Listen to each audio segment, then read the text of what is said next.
10కి 100 marks. Thank you daddy. అదండి సంగతి, నేను చేసిన రసగుల్లా ఫీడ్బ్యాక్. అది ఎలా చేయాలో మీకు కూడా చూపిస్తారండి. ఇప్పట్లా కలాకాని పాలకోవనే కాకుండా డిఫరెంట్గా ఏం చేయొచ్చు అని ఆలోచిస్తే రసగుల్లా చేయొచ్చు అని తెలిసింది. ఇంకెందుకు ఆలస్యం, ఫ్రిడ్జ్లోండి విరిగిపోయిన పాలు తీసి పొయ్యి ఎక్కించేసాం. హాఫ్ నిమ్మ చెక్క తీసుకొని పొయ్యి మీద పెట్టిన విరిగిన పాలల్లో పిండామనుకోండి, ఇంకేమన్నా మిల్క్ కంటెంట్ ఉన్నా విరిగిపోతుంది. సో మనకి గ్యాస్ సేవ్ అవుతుంది. ఒక్క 5 మినిట్స్ అలానే ఉంచితే పాలు మొత్తం పూర్తిగా విరిగిపోతాయి. అప్పుడు ఆ పాలను తీసుకొని ఏదైనా క్లాత్ వేసి పాలు మొత్తం వడగట్టాలి. తర్వాత ఒక గ్లాస్ వాటర్ పోసామనుకోండి, నిమ్మరసం తాలూకా పులుపు ఏదైనా ఉంటే జారిపోతుంది. తర్వాత వీడియోలో చూపించినట్టుగా పిండేయాలి.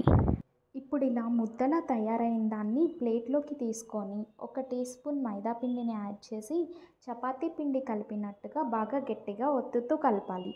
బాగా కలిపిన తర్వాత ఎట్ లాస్ట్ ఫైనల్లీ చపాతీ డోలా తయారవుతుంది. కొంచెం కొంచెం తీసుకుంటూ సాఫ్ట్గా రౌండ్గా బాల్స్లా తయారు చేయాలి.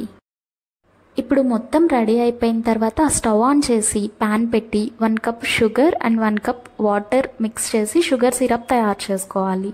షుగర్ మొత్తం కరిగిపోయేంత వరకు తిప్పుకుంటూ ఉండాలి.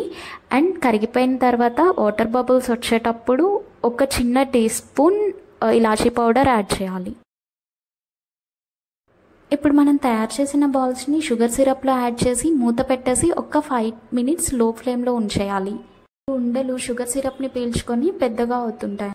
అలా అయిన తర్వాత ఇంకొక 5 మినిట్స్ స్టవ్ లో ఫ్లేమ్లోనే ఉంచి ఆఫ్ చేసుకోవాలి. అంతేనండి, రసగుల్లా రెడీ. విరిగిన పాలు వేస్ట్ చేయకుండా ఇలా ఇంట్లోనే మనం తయారు చేసేసుకోవచ్చు.